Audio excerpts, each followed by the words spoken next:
whether that's media institutions, government institutions. I think during COVID, a lot of people woke up to the fact that they can't trust people in authority. And I think people have started to recognise patterns where people that are influential experience a lot of smearing and attacks. So earlier we met Russell Brand, and he told us he's got an event this evening, which is a comedy show, and we're late, so you know what's going to happen here. We're walking in half hour late, because I thought it was around the corner from where we were earlier. It was 40 minutes in a taxi. So we don't know where it is. We're going to go in and ask, but we're going to walk into a comedy show, and the first thing that probably is going to happen is we're going to get ripped to pieces. I'm sure there'll be some high jokes, some racist jokes. We don't know where we're going. There's a tent. Is that a tent over there? No. We better go ask inside. We'll ask inside so we know where we're going. I reckon it's in that thing at the end, you. Yeah. I reckon it's over there. Doesn't look like you can walk through there, does it? That's it there, no? How do we get through there? Look. Every entrance is shut. Excuse me, lads. We're looking for... There's a comedy show here. Russell Brand? Yes. Comedy show? Comedy show? Comedy show? Yes, sir. Right outside.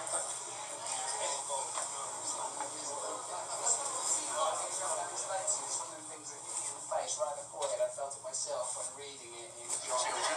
There he is over there. But like when you're in them scans and you're a few kids in, when you've had a lot. Now the Lord, he showed me a lot of things simultaneously. Oh, you worship at the false altar, and you're offered late term abortion in that room. And this figure, he's a brave, bold man. He's very, very English. He's as English as a Toby jug. He's as English as a mighty cross. He's as English as a suit of armour, as a cross as a bulldog. He's doing some good work, and he's paying a high price for it. So I salute him and applaud him. We just watched Russell Brand's show, which I was expecting to just be a comedy show. It wasn't. It was a comedy show mixed with preaching the Bible. So probably very fitting as well for an American audience. They're far more religious than us back home. It was good. It was good. He went through a lot of what he went through today with us, and talked about how Jesus and his belief system now has pulled him through it. So it was interesting. And the difference here, say like I'm here in the venue. If I was in a venue in the UK, they'd be so worried. The owner comes over there and says, I've been watching everything you're doing, but an absolute pleasure to have you here. In England, owners of venues will think that, but too scared to say it. They'd actually say, can you please not show that you were here? That's what's happening in the UK. So, yeah. We'll go and catch up with Russell. Well, I want to ask him a few questions. I'll let him answer. I was going to say a few more things, but I'll let him answer.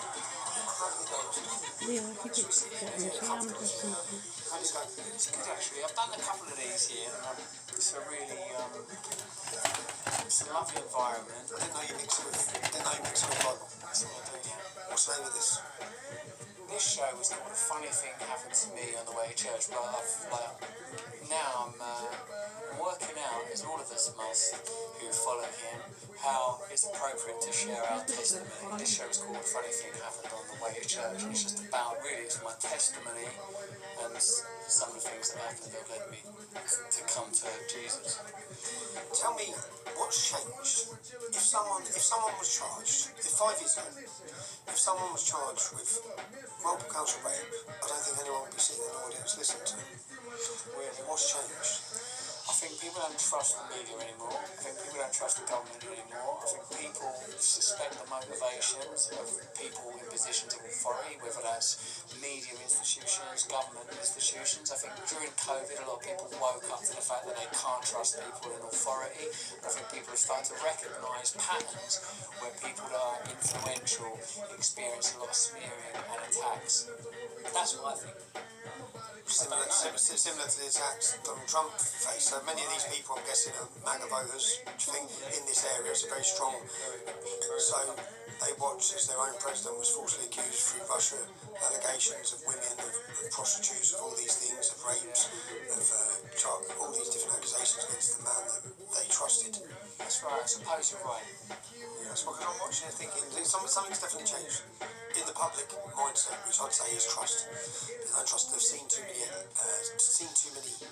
It's not a coincidence, right? That's the actual problem. The problem is they are no longer in total control of information.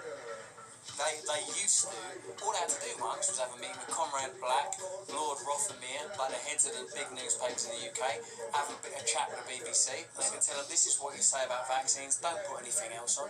Like, who's going to trust the BBC after everyone knows that they edit their material? Who's going to trust Channel 4 when everyone knows which side their bread's buttered? Who's going to trust the British media when we know now for a fact that the Trusted News Initiative is an organisation of media partners that recognise that their real enemy is independent media. Their enemy, they're not competing with one another anymore, they're competing against independent media.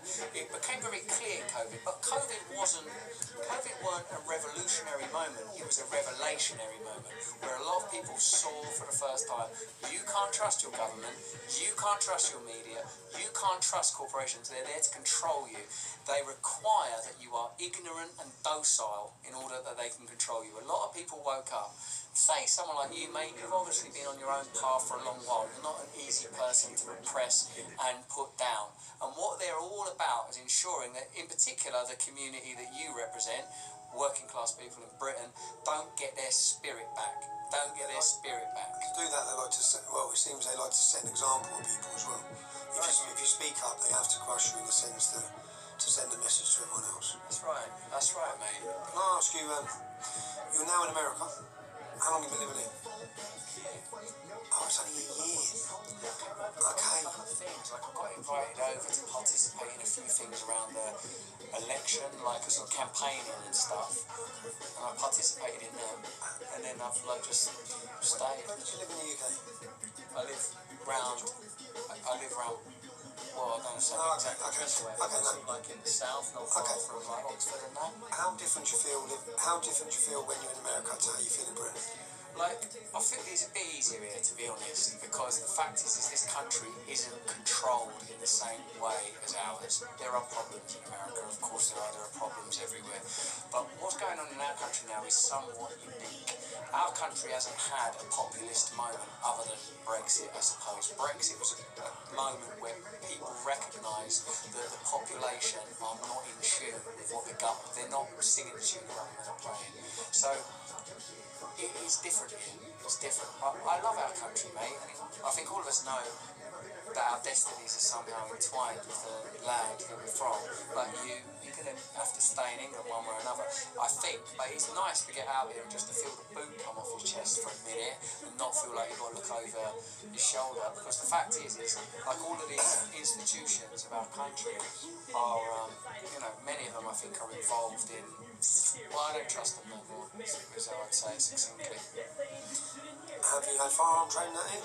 Yeah. Have you got involved in the culture? Yeah. I went shotguns yesterday for the first time. We went in Florida, Fort Lauderdale. Spencer was the best. Well done, mate. Well done. You've got a good eye, have you? You a good shot? It was good. I shot an AK-47. Nice. I mean, it's alright, isn't it? Like, the thing is, I had to go on it. When I was still on what you might call the other side of the liberal aisle, I went to a prison in it's called Angola, but I think it's Louisiana State Jail. Most of the people there do an average sentence of 50 years. 98% of them die in there, mate. But while I was in there, like the governor let me like use loads of it. I used like an antique like machine gun, like with a bell going for it, like one of them like that fires. And like what I thought was like, oh my god, guns are amazing. Because I was coached to believe that all these American men of the South, oh they're racist, they're all MAGA. What it is they're not being, you can't mug them off. You can't. Like, see in our country, if someone's like hunting and all that, like, that's a person that's probably got land, probably from a particular background. All the people around here that've got guns, fishing and hunting, that's their working class. Like the rednecks, the hillbillies, all this lot, they're all tooled up. You can't like roll them over in the same way that you can in the UK. It's a different kind of country. And indeed, I've often thought that the farmers and football culture are the two areas where you could mobilise, where you could get people together. Farmers, because of the food, and because them lot, they won't have it. Do you remember them countryside marches when they were like, younger than me? All that. Yeah. And even though like then I was like vegetarian, I'm like, I like foxes, but like the country, they don't want to be pushed around, them farmers. They don't push around. All them. They managed to push around. Well, I think that's going to be an interesting area, Tommy. I think that's going to be an interesting area, because all them, like, you know, the diesel stuff and the fertiliser stuff, I've, like, where I'm, like, live now in the UK, when I'm there, it's like, there's a lot of farmers, and they're pissed off. And anything where it's like the farmers in the UK, Sri Lanka, India, Holland, Germany, are all pissed off. What's going on? That's globalism. Something's going on. Russell, Keir Starmer is a... Well, many people... Come on, finish it! I mean, it's difficult not to lean into the C word, but this is a Christian a Christian area. So, I mean, mate, I'll tell you what, something's going on with them Ukrainian lads. Pay them their money, is what I would say, and they won't firebomb your vehicle. Russell, thanks for your time. Nice one, mate. Thanks. Bless you. Cheers. Thanks.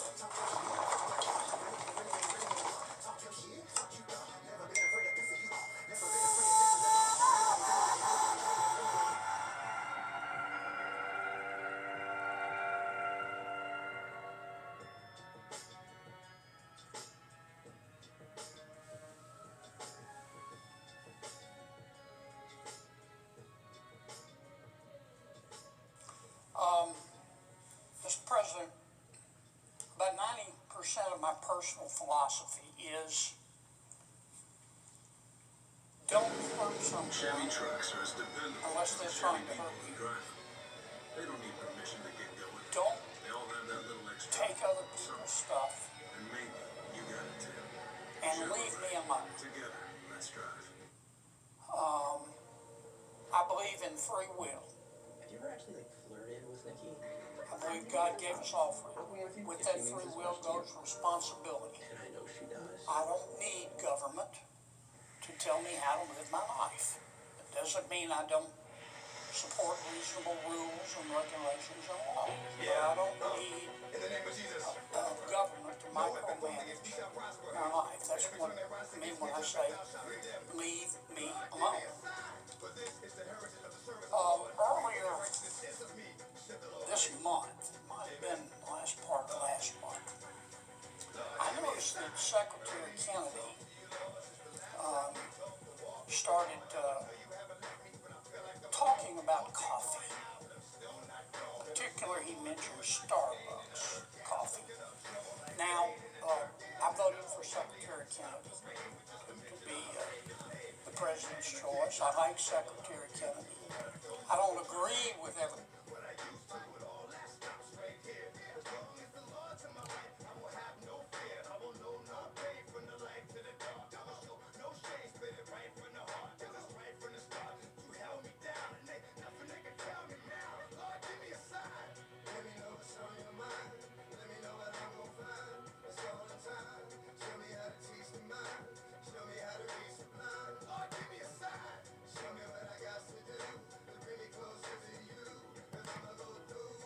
Are you drunk?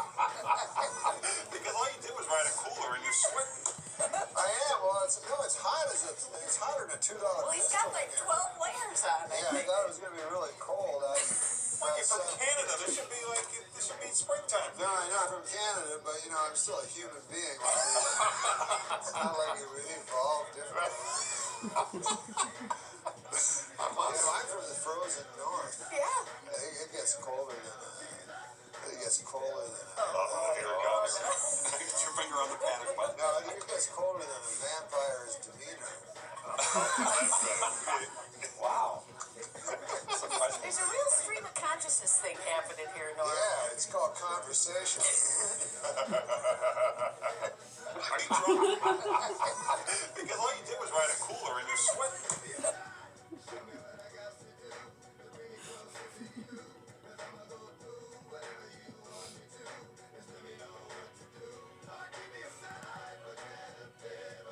Last week, I either ran over a sheep or I ran over a small man wearing a sheepskin coat. And I don't know because I didn't stop. I do not stop when I have a traffic accident. Do you?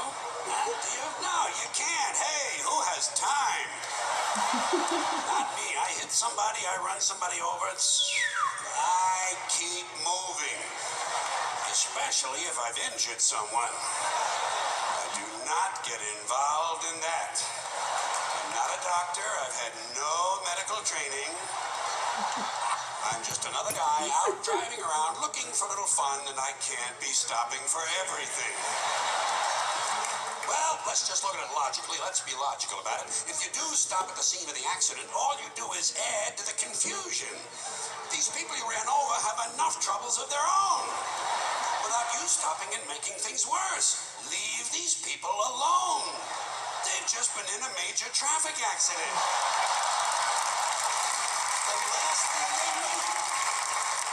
last thing they need is for you to stop and get out of your car and go over to the fire, because by now it is a fire, and start bothering them with a lot of stupid questions. Are you hurt? Well, of course they're hurt. Look at all the blood. You just ran over them with 1.5 tons of steel. Of course they're hurt. Leave these people alone. Haven't you done enough? For once in your life, do the decent thing. Don't get involved. Last week, I either ran over a sheep or I ran over a small man wearing a sheepskin coat.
I think if people look at the real motivation behind the research that they're doing, whether that's a product, a new fad that's coming out, and you see all these other people jumping on the bandwagon because they see a view count, they see the likes, they see the comments, they see how engaging an audience can be, and that pulls people in like a magnet, because then they think they can grind that fame. And so, while they may not even intentionally be putting out a psyop, that's exactly what's going on. Now for the enhanced visual episode of Target Intelligence, PSYOP, an ironclad original. Hosted by Sean Ryan. Presented by SBIR Advisors. Ironclad, the most trusted name in high-stakes storytelling.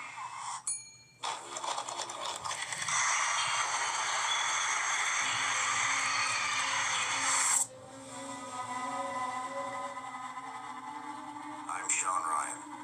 This is Target Intelligence, PSYOP, an Ironclad original. Chapter 6, The Master Plan.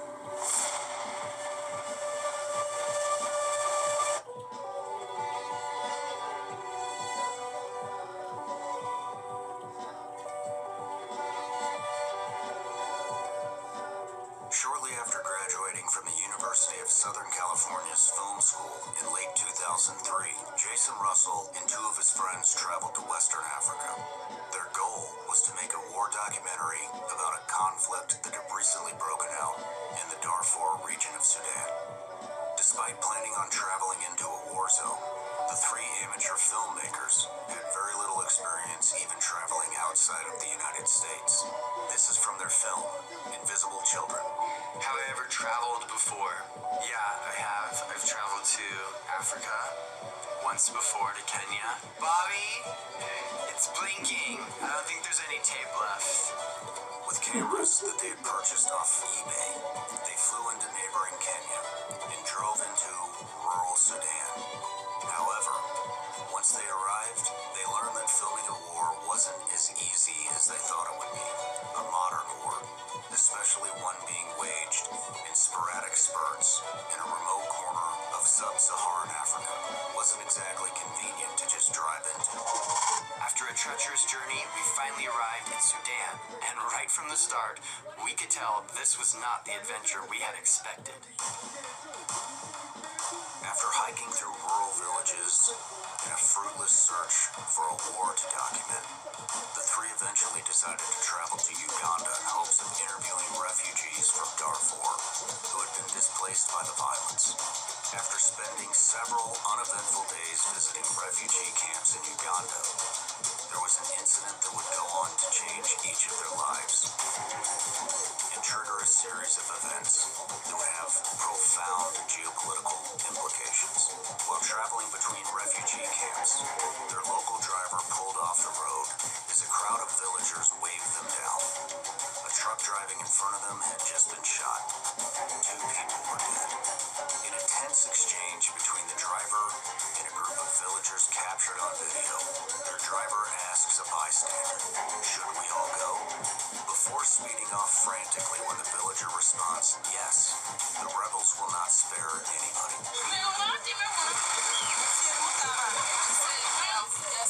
Shot a car here now. She's running. She's going to sleep under the bush on the grass. She's not staying here. She's afraid that they're going to shoot her.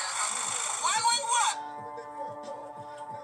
Once they arrived in the town of Gulu, they learned about recent attacks on nearby villages by a group called the Lord's Resistance Army. Members of the LRA were raiding camps, small towns, and vulnerable areas, abducting children by the hundreds. They would then take the children to the surrounding jungles, where many would never be heard from again. The evening that they arrived in the village, Jason and his 2 friends took their single camera and filmed a strange ritual the locals said was now a near nightly occurrence. All of the children in the town and nearby villages would leave their homes every night around sundown and walk into a large park at the center of a town where they would spend the night. We arrived at a bus park to the sound of kids. Thousands and thousands of kids, without an adult in sight, except for a guy with an AK-47 strapped to his back. Needless to say, we found our story. And now a brief message from our sponsors. Selling to the Department of War is hard, especially if you don't know who to talk to, where the real buyers sit, or how to find funding. That's where SBIR advisors come in. They help you find the right buyers, find the money, and write winning proposals so you can get on the right contract fast. Their team of veterans are dedicated to getting great tech into the hands of our warfighters, and they've helped small businesses like yours win millions. If you're serious about selling to the military, go to SBIRadvisors.com, and if you mention PSYOP, you'll get your first month free. And now, back to our program.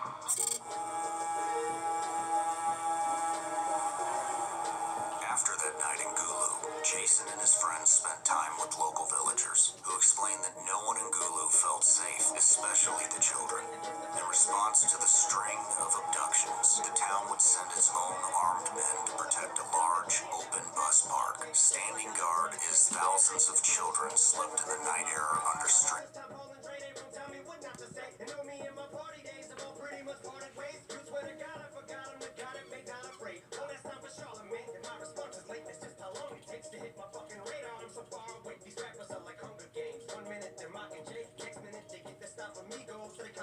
Maybe I just don't know when to turn around and walk away. But all the hate, I call it walk on Watergate. I've had as much as I can tolerate. I'm sick and tired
Flip it though, because this thing's rolling. Yeah. Right, when it's already rolling, I can't flip it. I have to stop it and then flip it. For this device. Yeah, exactly. Hold on. Here you go. We were laughing about this hat.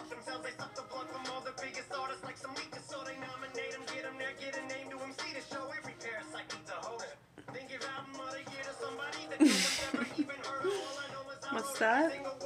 No, why? No.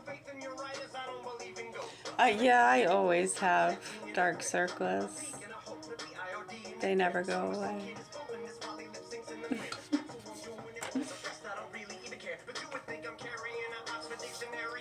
I think I'm just more sunken.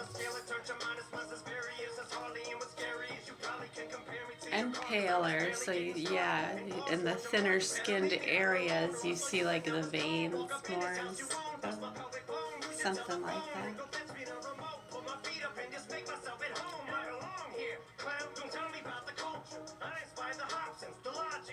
Yeah, but no, we were just laughing about this hat.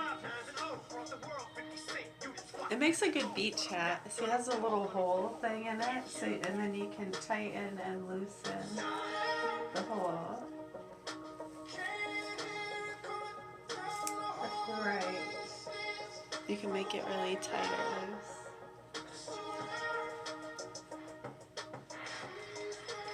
Yeah, then you can put your ponytail or whatever through. Right, or just get the sun on your head so you're not totally covered. Yeah, it makes it kind of nice. You can fold it like this. You can keep it back like that. You can put it this way. Yeah, I like it because this. I'll put myself in the eye. You can put it. You can put it to the side. Why are you like? I'm okay. Yes, it didn't hurt. I'm okay. Yeah, no, it wasn't. Oh my gosh, yes. When Jamie was little.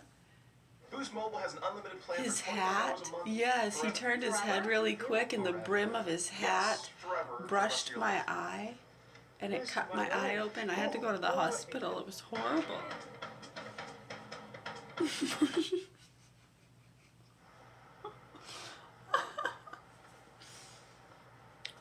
Oh, it doesn't flop as good if I have it there. Yeah, you have to have it at a certain, right there, it'll flop better. Isn't that nice? I know, and then so you can change it so then the sun is being blocked on different spots. Oh, now there's a lot of sun over here.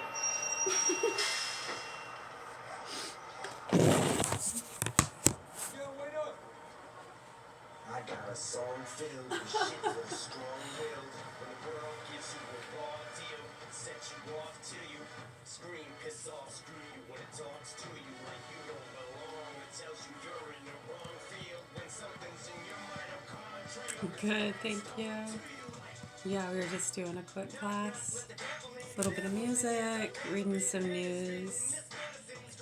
Yeah, I was cleaning out my closet and I found this hat, so playing with it. We were laughing about the floppy thing, and then someone on those airwaves, lo and behold, there's someone on those airwaves said, hey, what are you guys laughing at? Because they can only see what's on that device. I have no idea. They could be up the road or anywhere really in the world. They could be on a satellite. Could be a freaking 12-year-old hacker. I don't know. And I know you knew the answer to that, but that might have just helped someone else who was asking a question on the other airwaves that you can hear and I can't. So you ask the question and then I answer it. Just like that. Well, that's, how we do it, I guess. or how it just happened in that now. Who knows what's going to happen next. Have you ever played hopscotch? I like playing hopscotch. It's a fun game. Alright, we're going to do some reading. We're going to make ourselves another tea. We're going to do some coloring. I will share with you our moth pictures coming out really good. I actually haven't put anything on paper yet. It's all in my head, but wait till you see it.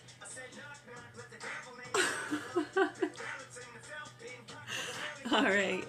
Yes, thank you. You're welcome. Yeah, I hope so. Questions, comments, concerns are right here. If you have any suggestions as to how we can help our children without breaking the law, that's what we've been trying to do for quite some time. Even before these ones were born, if you check the records, yeah, you'll see what's been going on with these different... Yeah, that's why we say just don't even address. Forget it, we're dead. You can't help this situation. It's too far gone.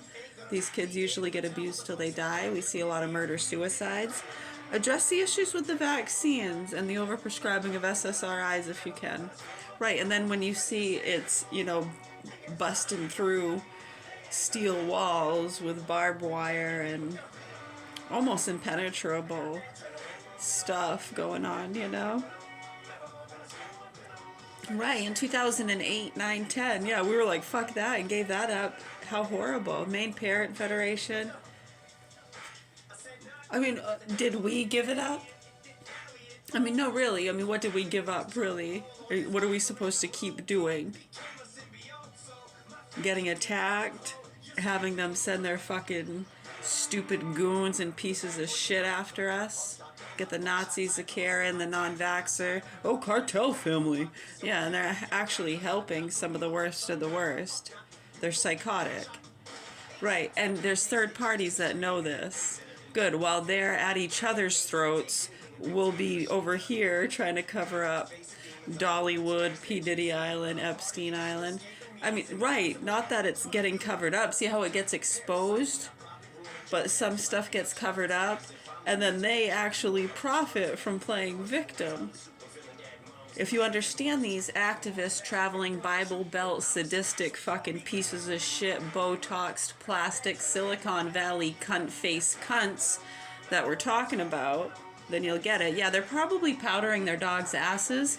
Maybe you can get them to step away from that for a moment and try to choke down the truth. And even if they did, they'll profit from it. Oh, let's report the truth.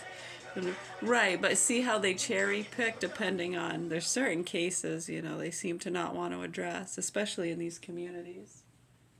Right, and then they turn it into anyone else asking questions. They're just jealous, right, crazy, conspiracy theory. This has been going on since we were kids. It's one of the reasons we were put on the programs. We've explained that to you many times. Holy crap. Yeah, I was the second coming on the grassy knoll. I know, right? And then, you know, people, because we were laughing about that and joking about it, and some people were like, yeah, right. And it wasn't a big deal. We were just explaining. It's just gossip lines, healthcare lines and networks that share stories and ideas. I don't remember when Mom, she'd put X's on the calendar if we swore. And people would laugh about it because we'd just be like, fuck you, and walk up the road and go drink some whiskey with the retired veterans. Moonshine, moonshine, moonshine, freeze. All the way to Mexico. Right, so I'm not sure what the hell. Right, so to us it's a big fucking joke. Right, because, and a lot of people, because they'd come around questioning the Kennedy assassination. Like, what the fuck? I know, it was years till we got, like, why do people ask us questions about that? And then Mom, one day, I was like, we were talking about it, and Mom's like, oh, well, your dad was one of Kennedy's security people. And when he was, like, 8 years old. Okay. That's for come to find, I guess. I don't know. I used to ride around with those guys down to like Woven. What I can't remember those areas. Wherever they used to have like what is it? Woven, Massachusetts.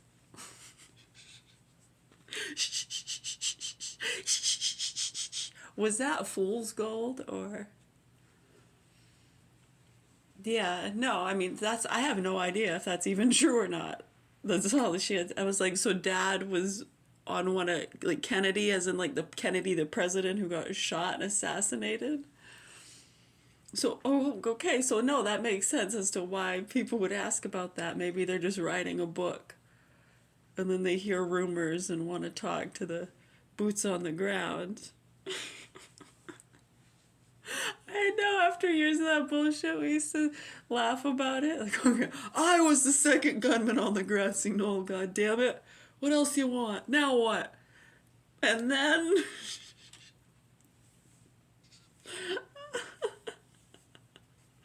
I know, this was in the 90s, right? My goodness. Me, I was born in 82. Sure was. Yeah, 23rd of January. January. This is a solo routine. Cutting in on my act.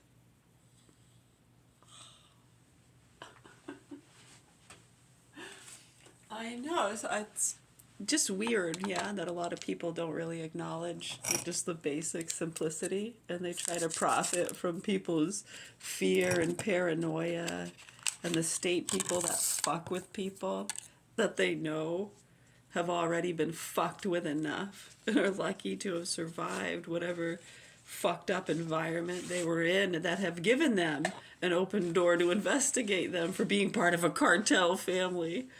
Right, so then they come and they fuck with these people, they over-medicate them, they get them going with the different, yeah, fear propaganda and stuff. Ghost, aliens, chip in your head, exorcisms, mental hospitals, schizophrenia. Yeah, it's so fucked up. When you actually start getting into, like, okay, so what is schizophrenia? Well, there's different forms, right? You have schizophrenia with bipolar. Schizophrenic with bipolar. What's the proper classification? How would you say that? Schizo? Right, so with paranoia. Is that paranoia? Dude, it's so fucking stupid. And just the fact that these simple things don't get explained in our mainstream, in our healthcare departments and mainstream, and that if you want to be educated about those things, you gotta see a private practice. Western medicine won't pay for those things. This has been a joke to us for decades, and it's so fucking sickening that us as citizens are continuing to have to speak out while you fucking people in those goddamn chairs act like you can't speak the truth and we're just crazy conspiracy theorists. Is fucking disgusting. Right, so anyways, I have 4 children here, and my youngest 2 are in the hands of sick, murderous pedophiles who tried to kill me. It's not a fucking joke. It's not an over-exaggeration. What's a joke and an over-exaggeration is their fucking childish stories and belief that you guys have been believing and using as justification to ignore what's going on here and trying to carry out your little plans. I'd pack your shit and get the fuck out of here, you nasty fucking cunts. Sell your businesses and get the fuck out. You're not welcome here. I'm speaking for a lot of people. I'm already dead. Whether I'm here or across the country or in China or dead, I'll leave right now. It doesn't fucking matter. The truth is the truth, and it's not going to stop, and you're all marked and numbered. I'd get the fuck out of here if I were you. It's not a threat. We're just speaking from a lot of voices from around the world who are aware of what's going on here. The same thing the private investigator was trying to expose in 2009. And you fucking pieces of shit down in Florida can eat fucking shit and die for all I care. You nasty fucking people. And you fucking cunts and pieces of shit around here can go to hell with them and burn and burn and burn for eternity. And I hope you feel the pain and torment that these children feel day in and day out in the hands of these fucking punks that you want to praise. You nasty fucking pussy ass pieces of shit. Anyone else? Merry Christmas.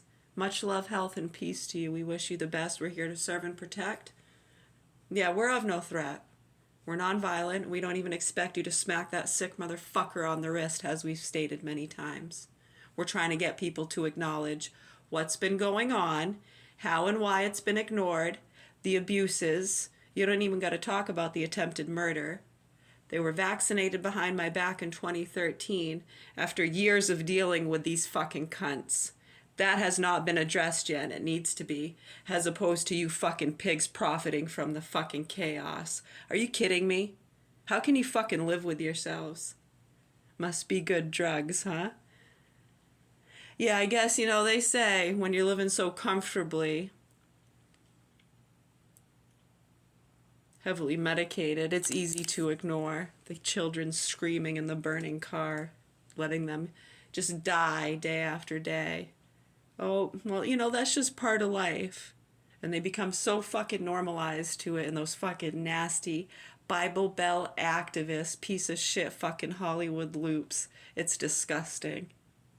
It's fucking disgusting and disturbing, and we're going to keep speaking out until the proper authorities address what's happening here. Again, my name is Mary, and we're at the Governor Hill Mansion in Augusta, Maine. Much love, health, and peace to you. We're going to go make a tea and do some stretches.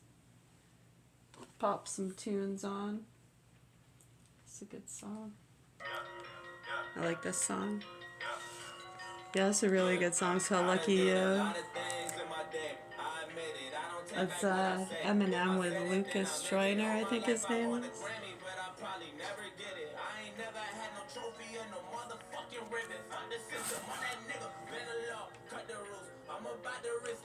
Well, that's at like 42 minutes, so we're gonna stop it there.